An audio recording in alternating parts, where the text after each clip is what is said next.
नमस्कार दोस्तों, मैं विक्रांत चौधरी एसके बुक्स के यूट्यूब चैनल पर आपका स्वागत करता हूं। दोस्तों, आज के इस वीडियो में हम बात करेंगे आर्मी अग्निवीर जनरल ड्यूटी भर्ती परीक्षा के बारे में। हम प्रैक्टिस पेपर सेट करेंगे, किस प्रकार के क्वेश्चन आपके एग्जाम में पूछे जाएंगे, उन्हीं के अकॉर्डिंग हम क्वेश्चन आज सोल्व करेंगे। आपके एग्जाम में 50 क्वेश्चन पूछे जाते हैं, जिसमें 15 क्वेश्चन आपके सामान्य ज्ञान से आते हैं, 15 क्वेश्चन आपके साइंस से पूछे जाते हैं, 15 क्वेश्चन आपसे मैथ से पूछे जाते हैं और 5 क्वेश्चन आपके रीजनिंग के पूछे जाते हैं। फर्स्ट में हम बात करेंगे सामान्य ज्ञान यानी कि जीके के क्वेश्चंस के बारे में। साथ ही इस एग्ज़ाम को क्रैक करने के लिए एसके बुक्स द्वारा जो बुक लॉन्च की गई है उनके बारे में आपको डिटेल में बता देता हूँ। ये सभी बुक्स आपको एसके बुक्स पब्लिकेशन की मिलने वाली है। फर्स्ट की बात करें तो ये अग्निवीर भारतीय थल सेना जीडी भर्ती परीक्षा के बारे में स्पेशल गाइड तैयार की गई है। इस गाइड के अंदर आपको क्या क्या मैटर मिलने वाला है वो मैं आपको डिटेल में बता देता हूँ। इस गाइड के अंदर आपका कंप्लीट सिलेबस कवर किया गया है, जिसमें आपका सामान्य विज्ञान, गणित, तर्क शक्ति और सामान्य ज्ञान सम्मिलित है। सभी विषयों में आपको इसमें थ्योरी देखने को मिलेगी और थ्योरी के साथ साथ आपको प्रैक्टिस के लिए क्वेश्चन भी उपलब्ध करवाए हैं। साथ ही अभ्यास प्रश्नों को आपको टॉपिक के अनुसार इसमें उपलब्ध करवाया गया है। मूल विधि के साथ साथ आपको इसमें शॉर्टकट ट्रिक्स भी देखने को मिलने वाली है और साथ ही क्यूआर कोड दिया गया है। आप क्यूआर कोड अपने मोबाइल से स्कैन करें और आप एक्सप्लेनेशन भी ऑनलाइन अपने मोबाइल से देख सकते हैं। इसके कॉम्बिनेशन की बात करें हम दोस्तों, तो ये अभ्यास पेपर सेट है जिसमें आपको 50 प्लस पेपर्स देखने को मिलने वाले हैं और इसमें 50 पेपर जो हैं वो 50 पेपर जो पिछली 10 वर्षों की परीक्षाओं पर आधारित है। और इसके अलावा बात की जाए, इसकी भाषा सरल व स्पष्ट है और 100% सॉल्यूशन के साथ आपको उपलब्ध करवाए गए हैं। इसके अंदर भी आपको क्यूआर कोड मिलेगा हर पेपर के ऊपर। आप क्यूआर कोड अपने मोबाइल से स्कैन करें और कंप्लीट हर एक क्वेश्चन का आप एक्सप्लेनेशन देख सकते हैं। क्लास की शुरुआत करते हैं सामान्य ज्ञान के साथ में। तो पहला क्वेश्चन देखते हैं आज का। 1965 के युद्ध के दौरान भारत के प्रधानमंत्री कौन थे? 1965 का जो युद्ध हुआ था उस समय भारत के प्रधानमंत्री कौन थे? ऑप्शन देखते हैं। ए है जवाहरलाल नेहरू, बी है लाल बहादुर शास्त्री जी, सी है इंदिरा गांधी जी और डी है मोरारजी देसाई साहब। तो 1965 का जो युद्ध हुआ था उस समय जो भारत के प्रधानमंत्री थे वो कौन थे? लाल बहादुर शास्त्री। क्लियर है? एक नज़र डाल लेते हैं भारत के युद्ध पर। 1962 का जब युद्ध हुआ था उस समय प्रधानमंत्री कौन थे? पंडित जवाहरलाल नेहरू। और जनरल की साहब की बात की जाए तो थापर साहब उस समय भारतीय थल सेना के प्रमुख थे। इसके अलावा बात की जाए 1965 युद्ध की तो उस समय शास्त्री जी भारत के प्रधानमंत्री थे और जो भारतीय सेना के अध्यक्ष थे यानी कि जनरल साहब थे वो कौन थे? जयंतो चौधरी जी।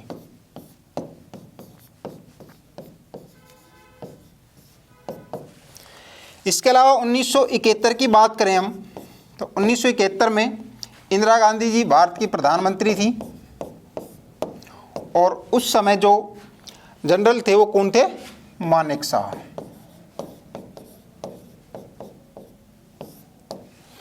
और 1999 में यानी कि करगिल युद्ध की बात करें हम तो उस समय भारत के प्रधानमंत्री कौन थे? अटल बिहारी वाजपेयी जी। और जो थल सेना प्रमुख थे वो कौन थे? वेद प्रकाश मलिक साहब।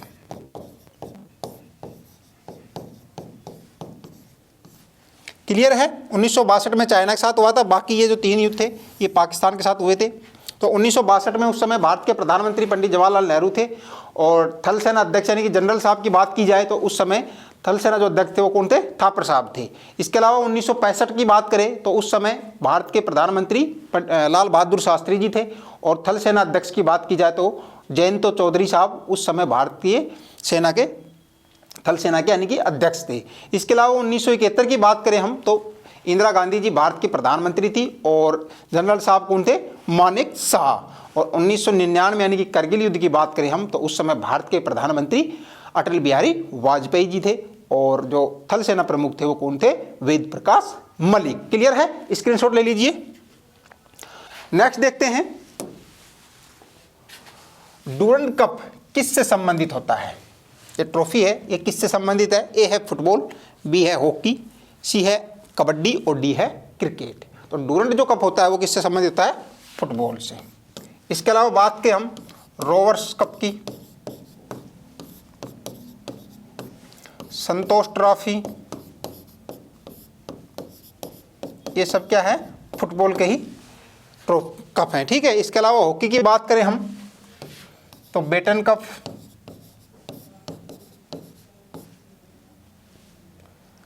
और आगा खान कप, एमसीसी ट्रॉफी, ये सब क्या है? ये हॉकी के ही टूर्नामेंट होते हैं। क्रिकेट की बात करें हम तो रणजी ट्रॉफी,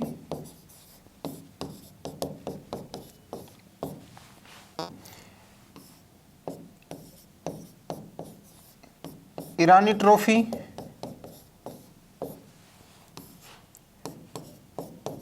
दिलीप ट्रॉफी,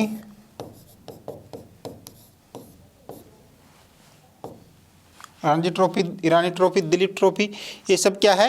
ये क्रिकेट से संबंधित ट्रॉफियां हैं। क्लियर? स्क्रीनशॉट ले लीजिए इसका भी। नेक्स्ट देखते हैं भारत स्वतंत्र कब हुआ? तो कब हुआ था?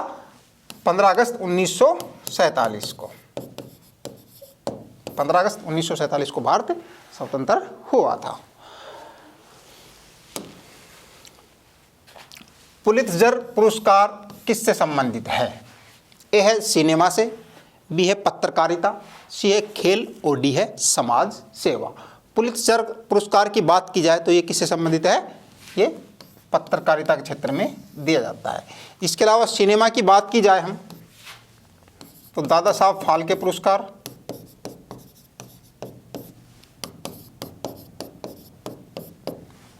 और ऑस्कर पुरस्कार भी सिनेमा से क्षेत्र के अंतर्गत दिया जाता है। खेल की बात की जाए तो मेजर ध्यानचंद,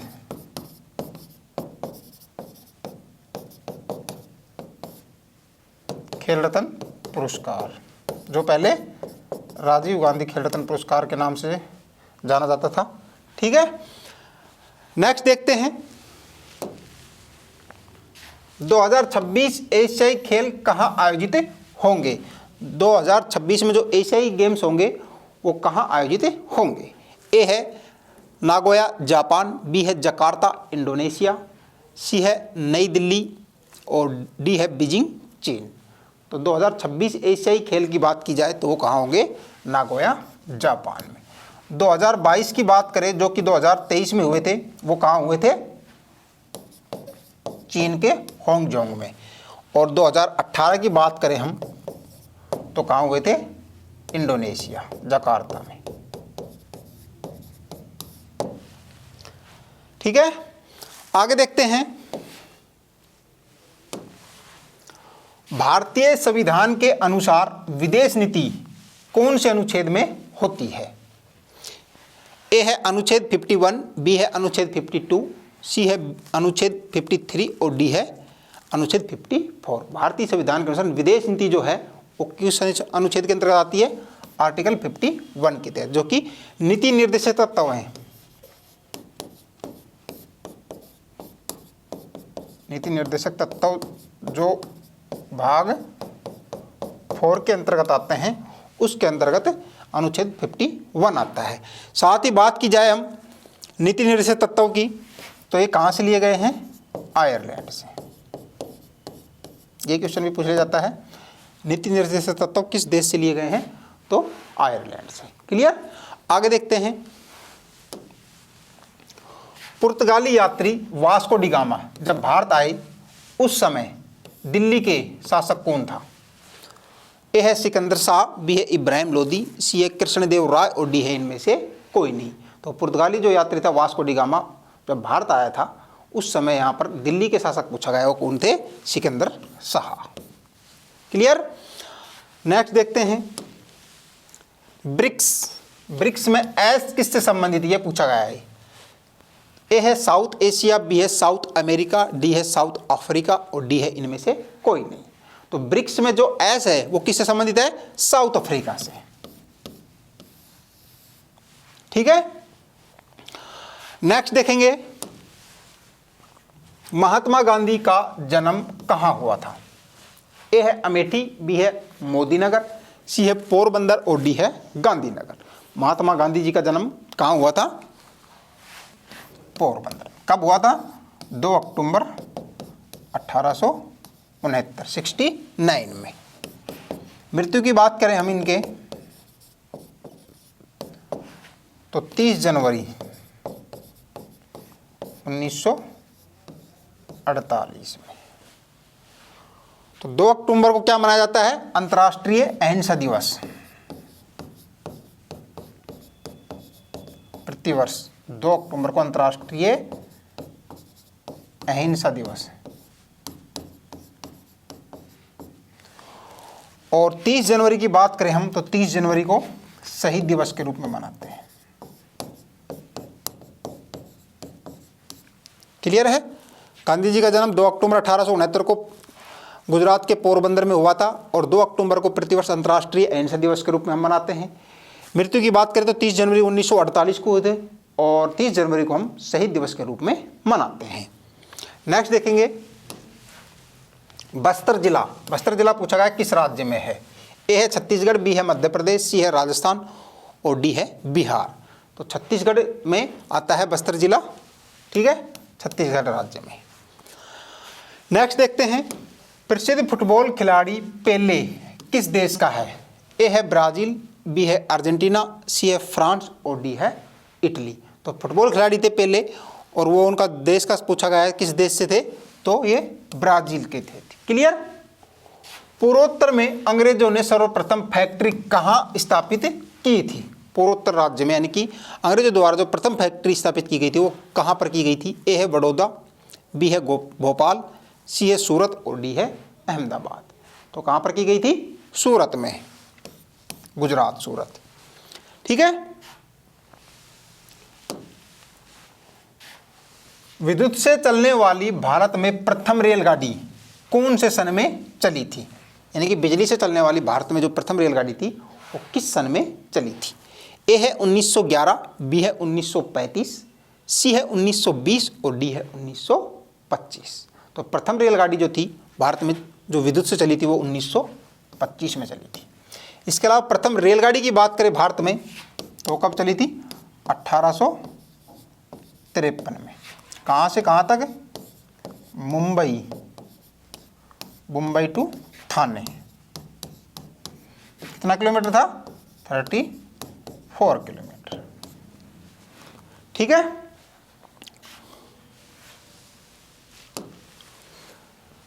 सर्जिकल स्ट्राइक सितंबर 2016 के समय भारत का रक्षा मंत्री पूछा गया, रक्षा मंत्री कौन था? ए है निर्मला सीतारमण, बी है मनोहर पर्रिकर, सी है अरुण जेटली और डी है सुषमा स्वराज। तो सर्जिकल जो स्ट्राइक हुई थी 29 सितंबर को। कब हुई थी? 29 सितंबर 2016 को। उस समय जो भारत के जो रक्षा मंत्री थे वो मनोहर पर्रिकर। और सेनाध्यक्ष की बात की जाए तो सुहाग साहब थे उस समय भारतीय सेना के, थल सेना के अध्यक्ष। क्लियर? आगे देखते हैं प्रथम विश्व युद्ध कब हुआ था?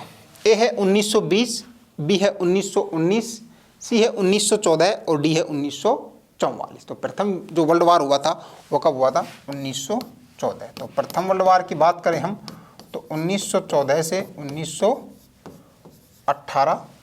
सेकंड की बात करें हम तो 1939 से 1945। इसके अलावा हम बात करें 1920 में तो असहयोग आंदोलन,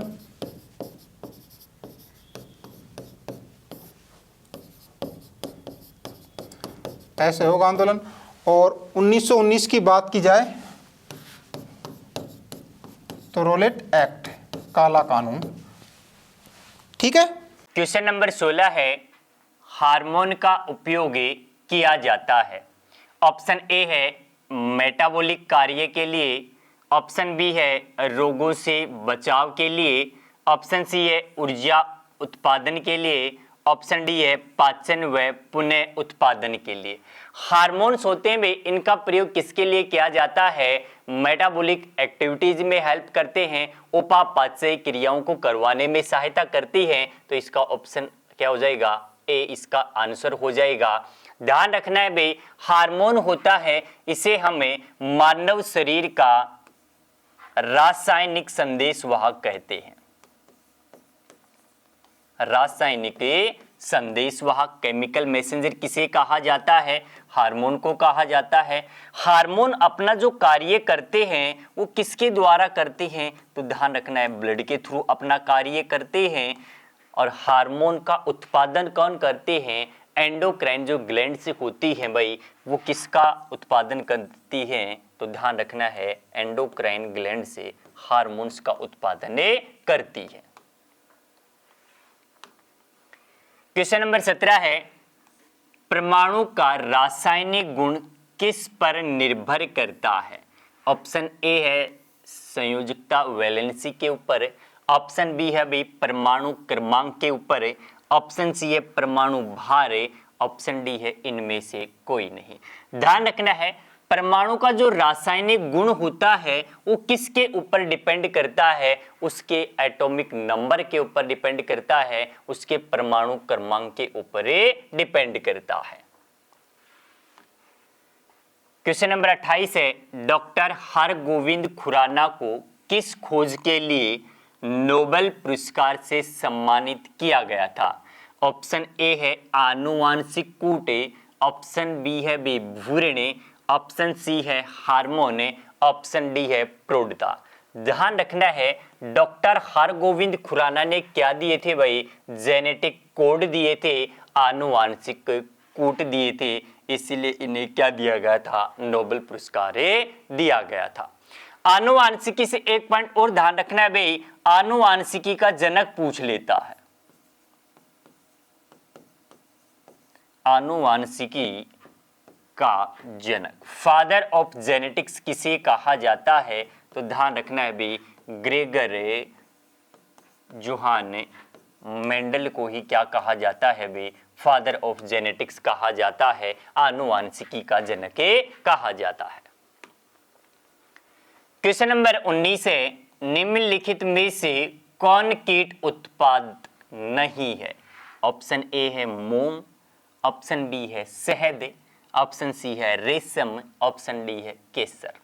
इनमें से कौन सा कीट के द्वारा उत्पादन नहीं किया जाता है? तो ध्यान रखना है भी, केसर का उत्पादन कीट नहीं करते हैं, तो इस क्वेश्चन का आंसर क्या हो जाएगा? Option A D. Question number 20 है, समुद्र के पानी में क्षारीयता की मात्रा होती है। ऑप्शन ए दे रखा है अधिक, ऑप्शन बी है कम, ऑप्शन सी है एक समान, ऑप्शन डी है इनमें से कोई नहीं। समुद्र का जो पानी होता है इसके अंदर जो क्षारीयता होती है वो अधिक होती है, तो इस क्वेश्चन का हमारा आंसर क्या हो जाएगा? ऑप्शन ए। क्वेश्चन नंबर 21 है, बाहरी जल का सूत्र होता है। ऑप्शन ए दे रखा है H2O, ऑप्शन बी है D2O, ऑप्शन सी है NaCl, ऑप्शन डी है HCl। HCl क्या होता है? हाइड्रोक्लोरिक अम्ल होता है, तो ध्यान रखना, ये तो क्या हो गया? हाइड्रोक्लोरिक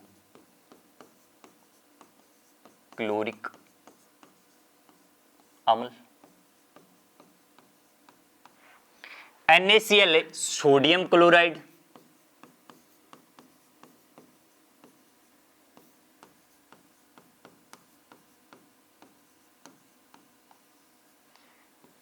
साधारण नमक।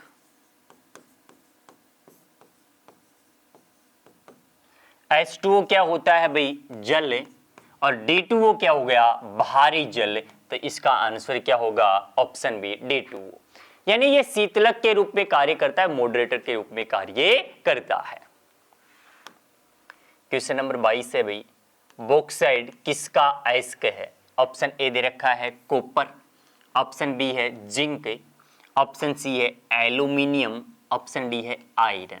ध्यान रखना भी, बॉक्साइड होता है ये किसका अयस्क होता है? एल्यूमिनियम का अयस्क होता है, तो इस क्वेश्चन का हमारा आंसर क्या हो जाएगा? Option A C. Zinc blende किसका होता है? जिंक का होता है। हेमेटाइट किसका होता है? आयरन या लोहे का होता है। क्यूप्राइट किसका होता है? कॉपर का होता है, तो ध्यान रखना है भी, क्यूप्राइट कॉपर का हो गया, जिंक ब्लेंड ये किसका हो गया, जिंक का। हेमेटाइट किसका होता है, लोहे का, आयरन का होता है। क्वेश्चन नंबर 23 है, गोली दागने के बाद तोप के पीछे की ओर धक्का मारने का कारण क्या होता है। ऑप्शन ए है ऊर्जा का संरक्षण, ऑप्शन बी है उत्पन्न गैसों द्वारा लगाए गए पीछे की ओर बल, ऑप्शन सी है न्यूटन की गति का तीसरा नियम, ऑप्शन डी है न्यूटन की गति का प्रथम नियम। ध्यान रखना है भाई, गोली दागने के पश्चात जो तोप होती है वो पीछे की ओर हमें धक्का लगाती है और ये किसके कारण होती है, तो ध्यान रखना है गति का तीसरा नियम। न्यूटन ने गति के कितने नियम दिए थे, 3 नियम दिए थे। गति का पहला जो नियम होता है इसे हम क्या कहते हैं भाई, जड़त्व का नियम कहते हैं, गैलीलियो का नियम कहते हैं। यानी फोर्स बराबर क्या होता है, मास इनटू एक्सेलरेशन होता है। पेड़ से पत्तों का नीचे गिरना पहला नियम होता है, ठीक है। दूसरा ध्यान रखना है भाई, गति का दूसरा नियम किसके बारे में बताता है, मोमेंटम। P बराबर क्या होता है, m इंटू वी होता है। यानी मास और वेलोसिटी का गुणनफल ही क्या कहलाता है, संवेग कहलाता है, मोमेंटम कहलाता है। ये गति का कौन सा नियम बताता है, तो ध्यान रखना है गति का सेकंड नियम किसके बारे में बताता है, मोमेंटम के बारे में बताता है। क्रिया प्रतिक्रिया का नियम किसे कहा जाता है, गति के तीसरे नियम को ही क्रिया प्रतिक्रिया का नियम में कहा जाता है। और न्यूटन ने गति के ये 3 नियम दिए थे, वो किस बुक के अंदर दिए थे, तो आपको बुक का नाम भी ध्यान रखना है, कौन सी होगी, प्रिंसिपिया बुक के अंदर।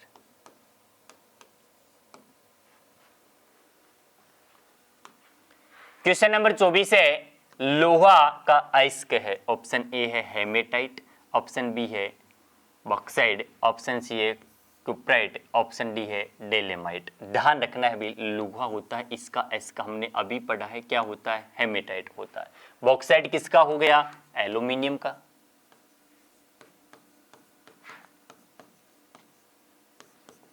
मैग्नीशियम,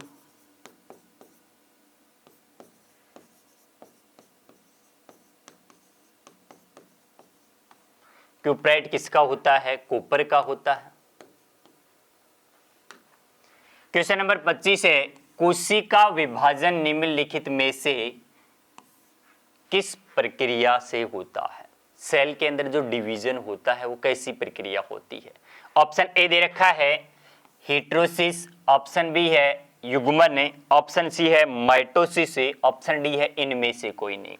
सेल डिवीजन या कोशिका का विभाजन का मतलब होता है भी एक कोशिका से या पुरानी कोशिकाओं से नई कोशिकाओं का निर्माण होना ही क्या कहलाता है, कोशिका विभाजन। और ये कैसी प्रक्रिया होती है, माइटोसिस प्रोसेस होती है। तो इस क्वेश्चन का आंसर क्या हो जाएगा, ऑप्शन सी। यानी ध्यान रखना है भी, ओवम होगा और स्पर्म होता है, ये आपस में मिल एक दूसरे से फ्यूजन करेंगे, किसका निर्माण करते हैं, निषेचन के बाद जायगोट का निर्माण करते हैं।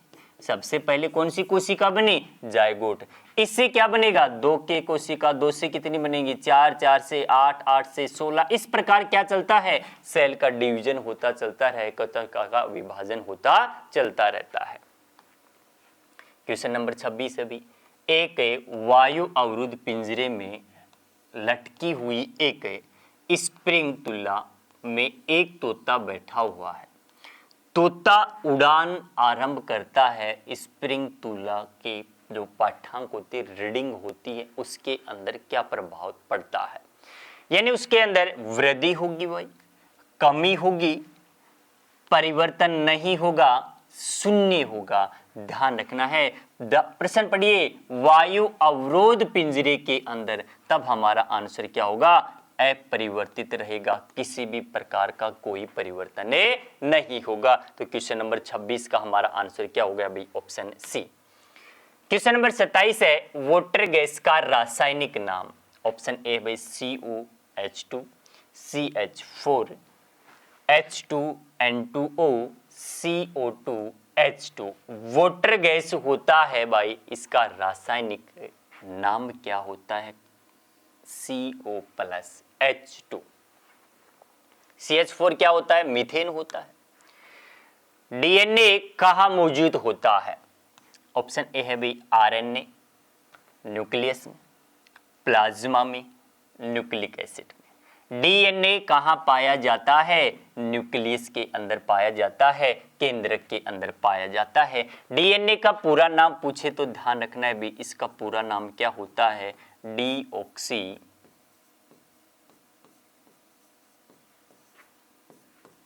राइबो न्यूक्लिक अम्ल होता है, एसिड होता है। डीएनए का भी डबल हेलिक्स स्ट्रक्चर द्विगुणित मॉडल,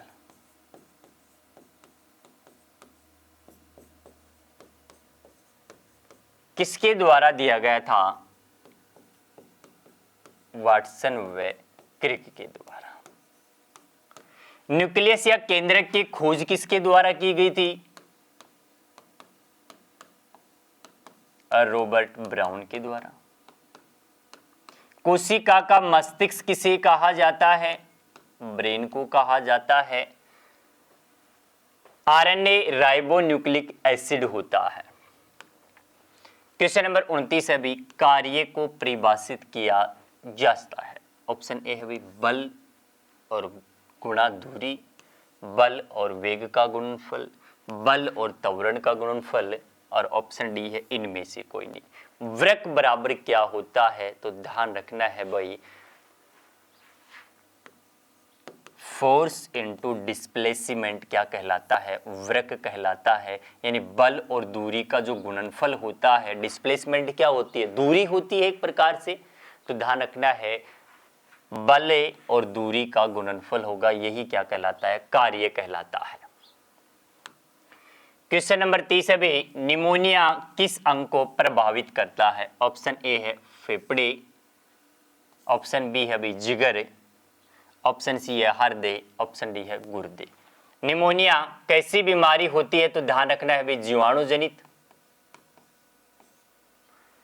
डिप्लोकोकस निमोनिया इसका जीवाणु होता है। इसके अंदर प्रभावित क्या होता है? फेफड़े प्रभावित होंगे, तो इसका आंसर क्या होगा भी? Option A. क्वेश्चन नंबर 31 देखेंगे। 31 में क्या कह रहे हैं? सुरेश अपनी मोटरसाइकिल पर की गई एक यात्रा में 410 किलोमीटर दूरी तय करता है। ठीक है, यदि वह 50 किलोमीटर प्रति घंटे की रफ्तार से 5 घंटे मोटरसाइकिल से चले, तो 5 घंटे वो मोटरसाइकिल चलेगा तो कितना हो गया? 5 गुणा 50, तो कितना चला वो मोटरसाइकिल से? 250। और कुल चला कितना था वो? 410। तो शेष कितना बचा? शेष हमारा बचा 160। ठीक है, अब वो बोल रहा है कि वह शेष 4 घंटे में उस यात्रा को कितने की गति से करेगा। तो दूरी पता है हमें 160 की, दूरी 160 है, समय क्या दे रखा है हमें? 4 घंटे। तो यहाँ से हम क्या निकालेंगे? गति निकालेंगे, वो कितनी रहेगी? 40 किलोमीटर प्रति घंटा। ठीक है, तो उत्तर क्या आएगा? 40 किलोमीटर प्रति घंटा। उत्तर क्या आएगा? Option B. ठीक है, आगे देखेंगे। क्वेश्चन नंबर 32, एक दुकानदार 1260 रुपये में प्रति किलोग्राम की दर से काजू बेचता है और 8% की हानि होती है। ठीक है, मतलब 100 रुपये माना उसका क्या था? क्रय मूल्य था, 8% की हानि हुई, तो मतलब 92 हो गया। और ये 92 किसके बराबर है? हमारे 1260 के बराबर। ठीक है, किसके बराबर है? 1260 के बराबर। तो हम इसका विक्रय मूल्य निकाल सकते हैं। वो कितना आ जाएगा हमारा? क्रय मूल्य आ जाएगा हमारे यहाँ से, जो हमारी इसकी सीपी आएगी वो क्या आएगी?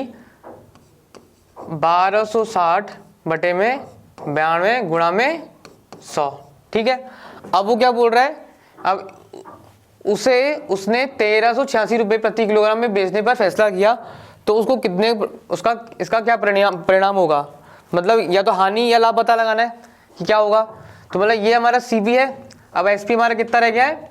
कितना हो गया? 1386। तो हमें ये पता लगाना है कि लाभ होगा कि हानि होगा। तो क्या करेंगे? एसपी बटा में सीपी, ये किसके बराबर आएगा? 1386 बटे में 1260 गुणा में क्या जाएगा? 100, और ऊपर क्या चला जाएगा? 92। ठीक है, मतलब यहाँ पता लगा लेंगे ना कि CP SP CP का कितना प्रतिशत है, ठीक है। अगर 100 से ऊपर होगा तो उसमें 100 घटा देंगे, अगर 100 से नीचे होगा तो उसमें भी 100 घटा देंगे तो माइनस में आ जाएगा, ठीक है। तो देखो 2 से गया 6 3 0, 2 से गया 6, ये आ गया 9 और ये 3, ठीक है। 63 से गया ये 10, 63 से गया ये 11, ठीक है। तो ये आया हमारा 92 गुणा 11, 92 गुणा 11 बटे में 1000, ठीक है। ये कितना है हमारा 2 10 9 2 9 2, ठीक है। 2 11 और ये 10, तो यह है हमारा 10 1 बटे में 1000, ठीक है। हमें 100 के हिसाब से निकालेंगे तो क्या जाएगा हमारा 101.2 बटे में 100। तो CP अगर 100 था तो मेरा SP कितना हो गया 101.2, तो मेरा लाभ प्रतिशत क्या आ गया यहाँ से, तो मेरा यहाँ लाभ हो रहा है और लाभ कितना आ रहा है मेरा 1.2% का, ठीक है। तो यहाँ से मेरा क्या निकल गया, लाभ क्या आया 1.2% का, ठीक है। तो उत्तर आ जाएगा मेरा ऑप्शन ए, 1.2% का क्या है हमारा लाभ है, ठीक है। अगला सवाल देखेंगे। यदि एक दुकानदार 1250 रुपये में एक वस्तु को बेचता है और 1500 रुपये उसका क्या था चिन्हित, मतलब उसका क्या था अंकित मूल्य है, तो 1500 रुपये उसका अंकित मूल्य है और कितने में बेचा उसने 1250 में, ठीक है। तो हम क्या निकाल सकते हैं 1250 बटे में 1500, 25 से गया 5, 25 से गया 6, तो मतलब 6 अंकित मूल्य था, क्या था 6 मेरा अंकित मूल्य है, ठीक है। और क्रय मूल्य मेरा जो विक्रय मूल्य जो कॉस्ट प्राइस है मेरी, ठीक है, क्रय मूल्य है वो मेरा कितना है 5 है। तो मुझे क्या निकालना है अब कि छूट प्रतिशत कितनी है, तो मतलब उसमें छूट कितनी की थी 6 था पर उसने 5 में बेचा तो छूट 1 की है, कितने में से 6 में से गुणा 100, तो यह आ जाएगा मेरा 16.67%, ठीक है। क्लियर है। 6 उसका अंकित मूल्य था, बेचा उसने 5 में, तो कितने की छूट दी उसने 1 की छूट दी, कितने में से दी 6 में से, तो गुणा 100 कितना आएगा 16.67%, ऑप्शन बी। क्लियर है। अगला सवाल देखेंगे। परिमल ने 10 दिन में एक कार्य का 1/4 भाग पूरा किया, ठीक है। तो कुल कार्य यहां से बता सकता हूं कि मेरा कुल कार्य क्या होगा, कुल कार्य मेरा हो गया यहां से मान लेता हूं मेरा 40 है, तो परिमल की मेरे को यहां से क्षमता कितनी पता चलेगी कि परिमल की क्षमता कितनी है 1 की, ठीक है। परिमल की क्षमता कितनी है 1 की, क्योंकि 10 दिन में उसने कितना काम किया 1/4 मतलब 10 काम किया, ठीक है ना। और कुल कार्य कितना है मेरा 40, तो परिमल की क्षमता कितनी आ गई मेरी 1। उसके बाद बोल रहा है सलीम ने बचा हुआ कार्य 20 दिन में पूरा किया, तो बचा हुआ कार्य कितना है 30 और सलीम ने कितने दिन में किया 20 दिन में, तो उससे क्षमता आ जाएगी इसकी कितनी 3/2 किसकी सलीम की, सलीम की क्या गई यहाँ से मेरी क्षमता आ गई 3/2। अब वो क्या बोल रहा है यदि दोनों मिलकर ये कार्य उस कार्य को कितने दिन में करेंगे, अगर वो दोनों मिलकर उस कार्य को करते हैं तो कितने दिन में करेंगे, तो कुल कार्य मेरा कितना है 40, कुल कार्य मेरा कितना है 40 का, और दोनों की क्षमता क्या है मेरी 1 की, परिमल की 1 है और मेरी सलीम की कितनी है 3/2, तो क्या कह सकता हूँ 40 बटे में 5 गुणा में 2, 5/2 हो जाएगा ये, तो 5 ही ना 2 ऊपर चला जाएगा, यहाँ से क्या 5 1 5, ये 8 8 दूनी 16, तो दोनों मिलकर कितने दिन में कार्य करेंगे 16 दिन में, उत्तर आ जाएगा ऑप्शन डी, ठीक है। उत्तर क्या जाएगा ऑप्शन डी। अगला सवाल देखेंगे। वर्तमान में भाई बहन की उम्र का योग कितना दे रखा है 21 वर्ष, ठीक है। दोनों का योग कितना है 21 वर्ष दे रखा है। 5 वर्ष पहले उनकी उम्र का गुणनफल कितना है 28 था, तो उन भाई और बहन की उम्र क्या होगी। देखो ऑप्शन से देखेंगे, हमें उसने पूछा क्या है उन भाई बहन की उम्र क्या है, मतलब वर्तमान पूछा उसने, क्या पूछा है वर्तमान आयु पूछी है, ठीक है। ये ध्यान रखना वर्तमान आयु पूछी है, मतलब कुल योग कितना होना चाहिए 21 होना चाहिए। पहले ऑप्शन से देखेंगे क्या सबका योग 21 आ रहा है, 9 और 12 21, 7 और 4 21, 8 और 3 13 21 और 6 और 15 21, मतलब सारे ऑप्शन सेटिस्फाई कर रहे हैं। अब क्या बोल रहा है कि दोनों का 5 वर्ष पहले उनकी दोनों का आयु का गुणनफल कितना है 28। माना मेरा भाई ये रहा गुणा y कितना आ रहा है मेरा 28, ठीक है। इसको अगर मैं तोड़ूंगा तो देखो क्या क्या बनेगा मेरा, 1 गुणा 28, ठीक है, 2 गुणा 14, 4 गुणा 7, ठीक है। और कुछ बनेगा नहीं। अब क्या कह रहा है कि 5 वर्ष पहले तो मैं इसमें 5 बार जोड़ूंगा तो देखो क्या आएगा, 5 और ये क्या होगा, 5 और इसमें 5 जोड़ूंगा तो क्या जाएगा 6, और इसमें जोड़ूंगा तो 33, नहीं हो रहा। इसमें जोड़ूंगा तो 2 और 5 7, 14 और 5 19, ये कितना हो गया 26, ये भी नहीं है। इसमें 5 जोड़ूंगा तो क्या जाएगा 9, इसमें 5 जोड़ूंगा तो क्या जाएगा 12। क्या ये मेरा ऑप्शन में है? 9 और 12 कितना होता है 21, और दोनों का गुणनफल 5 वर्ष पहले कितना था 28। तो उत्तर क्या जाएगा मेरा 9 और 12। ऑप्शन कौन सा जाएगा? ऑप्शन ए 9 और 12, ठीक है।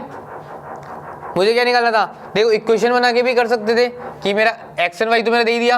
अब मैं क्या कह दूं कि एक्स प्लस वाई 5 वर्ष बाद और वाई प्लस 5 कितना आ गया मेरा 21 आ गया, ठीक है। ये तो बोला उसने कि मैंने 5 वर्ष इसमें जोड़े 5 वर्ष इसमें जोड़े तो कितना आ गया मेरा, तो यहाँ से क्या आ जाएगा मेरा x प्लस वाई, 21 में से 10 घटा देंगे तो क्या जाएगा 11, ठीक है।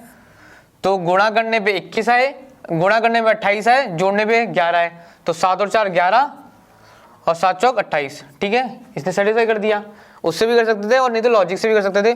उत्तर क्या आ रहा है मेरा ऑप्शन ए 9 12, ठीक है। क्वेश्चन नंबर 36 देखेंगे। 55 छात्रों की एक कक्षा में 34 लड़कियां हैं, ठीक है। 55 हमारे कुल छात्र हैं जिसमें 34 हमारी क्या है लड़कियां हैं और 21 हमारे क्या है लड़के हैं, ठीक है। अब वो क्या बोल रहा है कि इन लड़कियों का औसत वजन कितना है 51। तो लड़कियों का औसत वजन कितना है मेरा 51 का, ठीक है। और पूर्ण कक्षा का औसत वजन कितना है 55.5। तो पूर्ण कक्षा का मेरा औसत क्या है 55.5, ठीक है। तो उसने बोला है कि कक्षा के लड़कों का औसत वजन क्या होगा, ठीक है। तो मान ले इसको मैं मान लेता हूं कि इनका वजन क्या होगा x होगा, ठीक है। तो हम क्या करेंगे 34 गुणा में 55.5 माइनस 51, इतने का अंतर आ रहा है। अब यही अंतर किसके बराबर होगा? यही अंतर होगा जो 21 लड़कों का है, कितने में से x माइनस 55.5, ठीक है। क्योंकि औसत तो मेरी कक्षा का पूरा वही रहेगा ना 55.5। तो अगर लड़कियों का काम आया तो लड़कों का ज्यादा आएगा, तो लड़कों का वो अंतर निकल जाएगा ऐसे, ठीक है। यहां से आया हमारा 34 गुणा में ये कितना है 4.5, 4.5 को क्या लिखता हूं मैं 9/2, ठीक है। ये कितना बचेगा मेरा, ये बचेगा मेरा 4.5 और उसको मैं क्या लिख दिया 9/2। अब पता चलेगा मैंने 9/2 क्यों लिखा है, उस देख लेंगे एक बार। 21 गुणा में x माइनस 55.5, ठीक है। देखो 3 से क्या 3, 3 से क्या 7, 2 से क्या 17, ठीक है। तो 17 दिया वो क्या हो गया 51। यहां से आएंगे तो क्या जाएगा 51 बटे में 7, ठीक है। 7 उधर नहीं चलाएगा नीचे, बटे में 7 बराबर x माइनस में 55.5। तो मेरा जो औसत आएगा लड़कों का क्या आएगा, ये कितना आएगा मेरा 7.2 प्लस 55.5, ये आएगा मेरा 62.7, ठीक है। तो मेरे लड़कों का औसत कितना आ रहा है 62.7। उत्तर कहाँ दिखेगा, देखो करीब इसके लगभग देखेंगे तो उत्तर आ जाएगा ऑप्शन ए में, ठीक है। इसके करीब वाला देखेंगे तो उत्तर आ जाएगा मेरा ऑप्शन ए। क्लियर है। क्वेश्चन नंबर 37 देखेंगे। प्रभात ने 12 दिन में एक कार्य का 1/2 मतलब आधा कार्य किया। तो मैं मान के चलता हूं कि प्रभात की क्षमता कितनी 1 की है, तो कुल कार्य कितना हो गया मेरा, कुल कार्य मेरा यहां से आ गया मेरा कितना, अगर मेरी प्रभात की क्षमता क्या मान रहा हूं 1 की, प्रभात की क्षमता क्या मान रहा हूं 1 की है और 12 दिन में आधा कार्य किया है, तो कुल कार्य मेरा क्या है 24 का, ठीक है। संतोष बचा हुआ कार्य 6 दिन में करता है। 12 कार्य प्रभात ने कर दिया, 12 कार्य बचा हुआ किसने, संतोष ने किया कितने दिन में 6 दिन में। तो संतोष की क्षमता कितनी आई 2, तो संतोष की क्षमता कितनी है 2 की, प्रभात की कितनी है 1 की। ठीक है, दोनों मिलकर ये कार्य कितने दिन में पूरा करेंगे? तो कुल कार्य कितना है मेरा 24 का, दोनों की क्षमता मिला के 1 प्लस 2 कितना आ जाएगा ये 8 दिन। ठीक है, तो दोनों मिलकर उस कार्य को कितने दिन में करेंगे 8 दिन में, ऑप्शन सी। ठीक है, अगला देखेंगे 38 का 0.0 गुणा में 0.03 माइनस में 0.003। तो देखो बोर्ड मास लगाएंगे। ठीक है, क्या लगाएंगे बोर्ड मास लगाएंगे। देखो ब्रैकेट है नहीं, ओ नहीं है नहीं, डिवीजन है नहीं, पहले क्या लगाएगा मल्टीप्लिकेशन। तो पहले ये गुणा होगा, उसके बाद ये माइनस होगा। तो जब इसको गुणा करेंगे तो क्या आएगा, देखो दशमलव का कितनी संख्या है 1 2 3 4, तो 1 2 3, 3 गुणा 1 3 माइनस में 0.1003। ठीक है, तो ये उत्तर क्या जाएगा मेरे यहाँ से 0, उत्तर क्या जाएगा 0। ठीक है, ऑप्शन सी। 39 देखेंगे, एक ट्रेन 75 किलोमीटर प्रति घंटे की रफ्तार से चलती है तो 45 मिनट में कितनी दूरी तय करेगी। ठीक है, 75 की गति कितने में 60 मिनट में, या एक क्या कह लो 1 घंटा या 1 घंटा। ठीक है, तो उसने क्या पूछा है 45 मिनट, तो इसका कितना हुआ 3, हमारा ये पूरा 1 घंटा होता है, 15 आधा 45 और ये तो 1/4 2/4 3/4, तो मतलब 3/4 हिस्सा निकालना है मुझे। पूरा एक हिस्सा कितने में कर रहा है 75 में, तो 3/4 निकाल लेंगे इसका।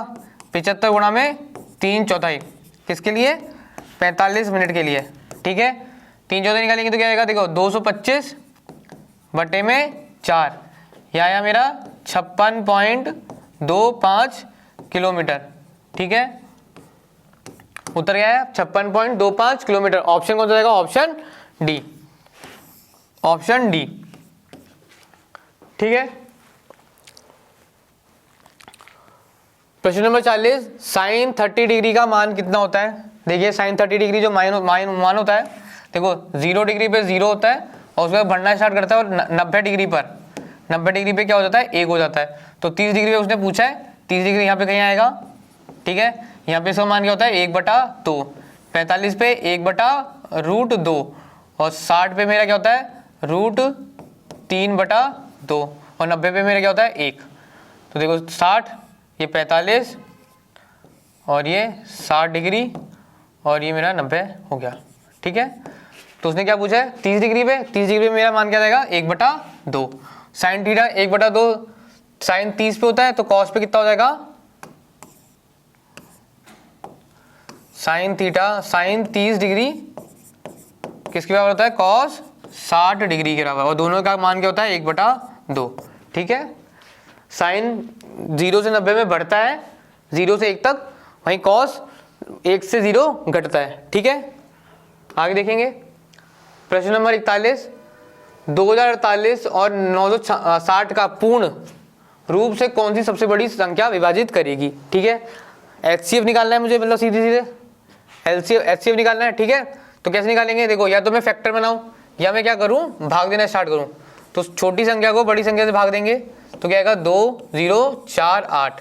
ठीक है, 2 से गुणा करेंगे तो 0 से 0 6 दूनी 12, 9 दिया 18 1 19। ठीक है, 8 14 में से 2 गया, 4 में से गया 2 और ये 1। ठीक है, अगेन अब ये 960 से भाग देंगे इसको, कितना आ जाएगा यहाँ से मेरा 8 8 64। ठीक है,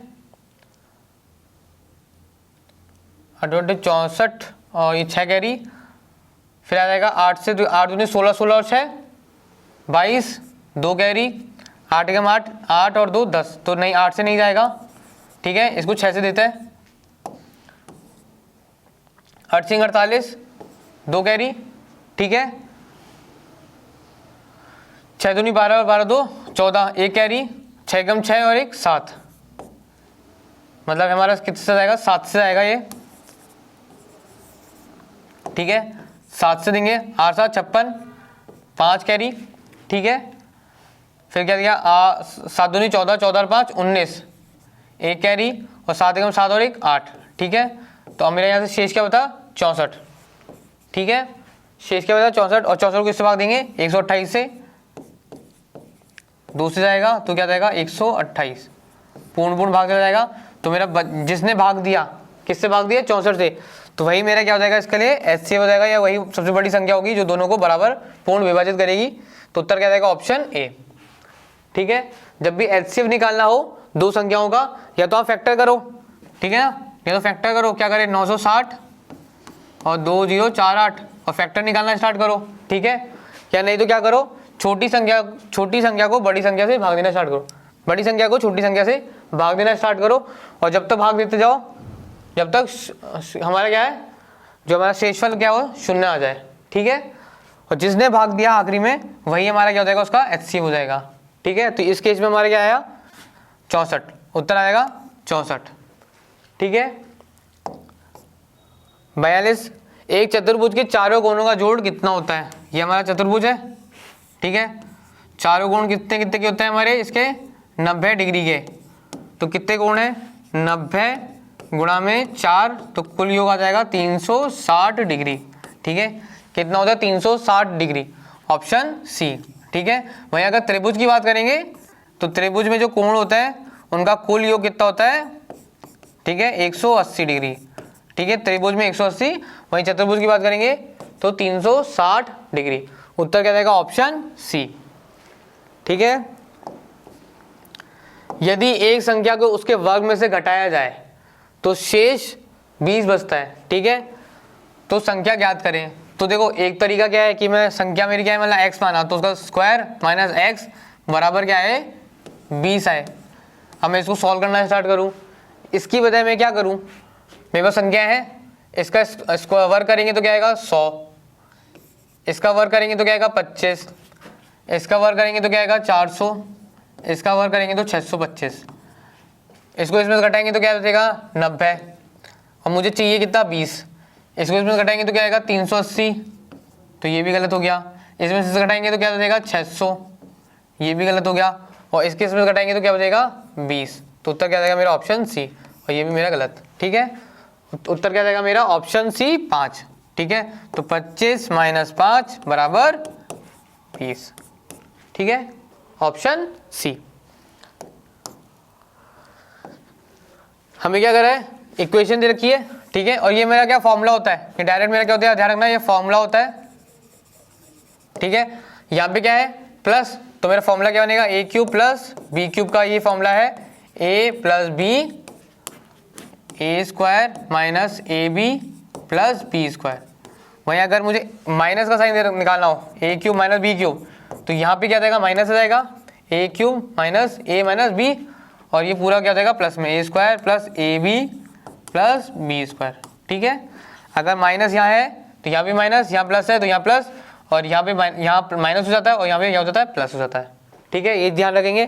तो इसने सीधा फॉर्मूला पूछा है, तो ऑप्शन कौन जाएगा इसका ऑप्शन ए, ठीक है। यहाँ प्लस दे रखा है तो यह जाएगा मेरा प्लस वाला option A cube plus B cube, ठीक है। ये डायरेक्ट फॉर्मूला होता है और ये बहुत काम के फॉर्मूले होता है, ठीक है। जब आपके सिंप्लीफिकेशन का सरलीकरण के क्वेश्चन कराता है ना, सरलीकरण के क्वेश्चन कराता है तो उसमें ये डायरेक्ट पूछता है, ठीक है। तो ये फॉर्मूला याद रखेंगे, बहुत काम का फॉर्मूला होता है, ठीक है। वहीं अगर मैं इसकी बात करूं, ये जो मेरा फॉर्मूला ये क्या कह रहा है ए प्लस बी का होल क्यूब, ठीक है। तो इसका क्या होता है A cube plus B cube plus 3ab और a प्लस बी, ठीक है, ये भी मेरा फॉर्मूला होता है। तो उसका क्या होता है A cube plus B cube plus 3ab bracket में a प्लस बी, ठीक है। प्रश्न नंबर 45 देखेंगे, क्या बोल रहा है कि एक इक्वेशन दे रखी है y की पावर 10 गुणा में y की पावर 5 बराबर दे रखा है y की पावर k गुणा में y की पावर 2k, ठीक है। मैं देखो इसको क्या लिख देता हूँ, इसको मैं क्या लिख सकता हूँ 2 गुणा 5 लिख सकता हूँ, इसको मैं क्या लिख सकता हूँ 2 गुणा 5 लिख सकता हूँ। तो देखो अगर मेरा k 5 है तो 2k मेरा क्या है 2 गुणा 5, तो यहाँ से मैं क्या कह सकता हूँ k मेरा किसके बराबर है 5 के बराबर है, ठीक है, किसके बराबर है 5 के बराबर। तो उत्तर क्या जाएगा ऑप्शन सी, ठीक है, उत्तर क्या जाएगा सी। क्वेश्चन नंबर 46, दिए गए विकल्पों में से संबंधित शब्द या अक्षरों या संख्या को चुनिए, ठीक है। तो देखिए ये कह रहा है विरोध, शत्रु, विरोध का संबंध शत्रु से है, तो कह रहा है विपत्ति का संबंध किससे होगा? विरोध शत्रु दोनों कैसे हैं? समानार्थी शब्द हैं। उसी प्रकार विपत्ति का समानार्थी शब्द जो होगा वो होगा कठिनाई। तो B option is correct, B अपना बिल्कुल सही है। क्वेश्चन नंबर 47, दिए गए विकल्पों में से विषम शब्द या अक्षरों या संख्या युग्म को ज्ञात कीजिए। अब देखिए, ये है ए 84, बी 26, सी 78 और डी 91। तो अब ध्यान से देखेंगे आप तो यहाँ आंसर आ जाएगा बेटा। देखिए, ये 91 है जो 13 से पूर्णतः विभाजित हो जाता है 7 बार। ये 78 है 13 से विभाजित हो जाता है 6 बार। ये 26 है 13 से विभाजित हो जाता है 2 बार। लेकिन ये 84 विभाजित 13 से नहीं होता है, इसलिए ये क्या है? गलत है। तो ए ऑप्शन इज करेक्ट, ये अपने समूह से अलग है। तो A option is correct, okay, क्योंकि बाकी सभी जो संख्या हैं 13 से विभाजित हैं। क्वेश्चन नंबर 48, एक अनुक्रमांक दिया गया है जिसमें एक पद विलुप्त है। दिए गए विकल्पों में से वह सही विकल्प चुनिए जो अनुक्रमांक को पूरा करे, जो अनुक्रमांक को पूरा करता है। देखिए, 826, 480, 346, 134, क्वेश्चन मार्क। अब आप देखिएगा ध्यान से, जो यहाँ से 826 से 480 जाना है तो कितना घट रहा है? जैसे ही हम घटाएंगे तो यहाँ से जो कंडीशन घट रही है 3, 4, 6 घट रही है। देखिए, 6 में से 6 गए तो 0, और ये 2 है, ये 4 है, इसलिए इससे हत्ती ले, ये 12 हो गया, 12 में से 4 गए तो 8, और ये 7 रह गए, 7 में से 3 गए तो 4। इसका मतलब 3, 4, 6, इसका मतलब ये वाली जो संख्या है ये हमने ये घटाई है। अब यहाँ से हम यहाँ अगले पद पे जाएंगे तो हम कितना घटाएंगे? 1, 3, 4, तो -134 घटा देंगे। तो देखिए, ये 0 है और ये 4 है, इसलिए इससे हत्ती ले गई 10, 10 में से 4 गए तो 6, ये 7, 7 में से 3 गए तो 4, ठीक है, 4 में से 1 गया तो 3, बिल्कुल है। अब हमें यहाँ से ये संख्या घटानी है जो कि ये यहाँ आ जाएगी, ठीक है। अब यहाँ से कितना घटा रहे हैं आप ध्यान रखिए। देखिए, ये 3, 4, 6, 1, 3, 4, ये घटाने पे हमें कितना प्राप्त हो रहा है? 2, 6 में से 4 गए तो 2, 4 में से 3 गए तो 1, 3 में से 1 गया तो 2। इसका मतलब हमने माइनस किया 212। 212 कहाँ आ जाएगा? इस जगह लिखा होगा, इस जगह लिखा होगा जो क्वेश्चन मार्क के चिन्ह पे होगा। क्योंकि देखिए, यहाँ 3, 4, 6 घटाया तो ये संख्या आ गई, यहाँ 1, 3, 4 घटाया तो ये वाली संख्या आ गई। इसका मतलब यहाँ जो अंतर है वो यहाँ आ जाएगा, इसका मतलब ये संख्या यहाँ आ जाएगी। तो इसका जो आंसर है ए ऑप्शन इज करेक्ट। बहुत ही शानदार क्वेश्चन था।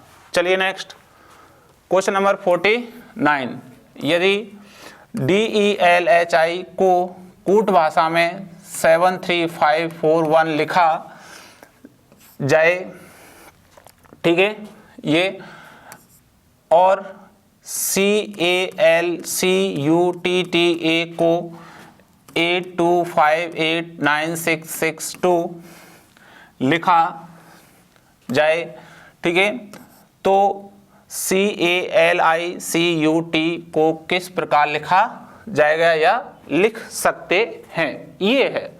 तो देखिए, ये है समानार्थी शब्द। इसका मतलब यहाँ जो क्वेश्चंस कह रहा है वो है DELHI, इसका कोड है 73541।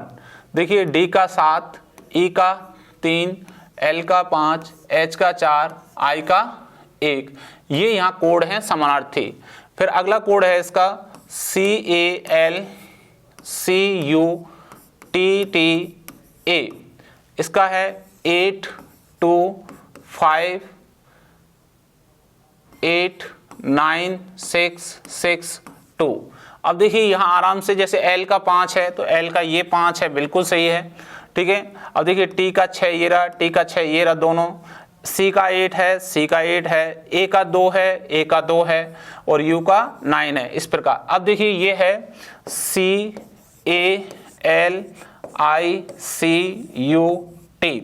अब इसका हमें कोड निकालना है। ध्यान से देखिए, C का कोड हम यहाँ से ले लेंगे इस जगह से, तो C का कोड हो गया 8, A का कोड हम यहाँ से ले लेंगे ये 2, L का कोड हम यहाँ से ले लेंगे ये है 5, I का कोड हम यहाँ से ले लेंगे ये है 1, ठीक है, ये आराम से दिखाई दे रहा है उधर। C का कोड फिर हम वापस ले लेंगे ये रहा 8, U का कोड हम यहाँ से ले लेंगे 9, T का कोड हम यहाँ से ले लेंगे ये 6। तो हमारा जो आंसर बना 8 2 5 1 8 9 6, ये हमारा आंसर बना है। 825 ए ऑप्शन गलत हो गया, 825 नहीं है, इसमें भी गलत है। 8251896 सी ऑप्शन इज करेक्ट। सी हमारा बिल्कुल सही है। इस प्रकार ये समानार्थी जो रिलेशन है कोडिंग डिकोडिंग का, वहां से क्वेश्चन पूछा गया है। क्वेश्चन नंबर 50 देखिए आराम से ध्यान से, ये कह रहा है Q पुत्र है P का, P का पुत्र कौन है Q, ये पुत्र हो गया।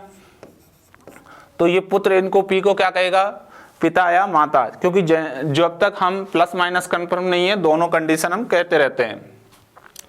X पुत्री है Q की, Q की पुत्री कौन है X, ये X है जो क्या है, ये पुत्री है किसकी है Q की। आगे कह रहा है R बुआ है X की, X की बुआ कौन है R, ये क्या है बुआ है, ठीक है, ये ध्यान रखना। आगे कह रहा है और L पुत्र है R का, R का पुत्र कौन है L, ये पुत्र है कौन L, किसका है R का। अब ध्यान से देखिएगा, ये इसकी बुआ है और ये इसका पुत्र है, तो इसका ये क्या हो जाएगी पुत्री हो जाएगी, ठीक है, और ये इसकी क्या हो जाएगी बहन हो जाएगी, ठीक है, क्या हो जाएगी ये बहन हो जाएगी, ठीक है। और ये पुत्र है तो ये इसका क्या हो जाएगा भाई हो जाएगा, और ये इसका पुत्री है, ठीक है, और ये इसकी बुआ है और ये इसका पुत्र है। तो अब ध्यान से देखिए, ये जो है यहाँ से क्वेश्चंस जो आगे कह रहा है, तो L का, तो ध्यान रखिए, तो L क्या लगा P का, P का L क्या लगा, इसका मतलब ये जो P है वो L से क्या कह रहा है, इससे क्या कह रहा है, ये ध्यान रखिए। P है जो L से क्या कह रहा है, देखिए ये तो इससे क्या कह रहा है दादा, ठीक है, और ये दादा कह रहा है, तो ये P है जो L से क्या कहेगा दोहोता कहेगा, ठीक है, क्या कहेगा धोता, ठीक है, क्योंकि इसकी बेटी का पुत्र है, क्या है इस P की बेटी का क्या है बेटी का पुत्र है, इसलिए क्या लगा ये दोहोता लगा। तो ये है ए ऑप्शन इज करेक्ट, ए बिल्कुल अपना सही है।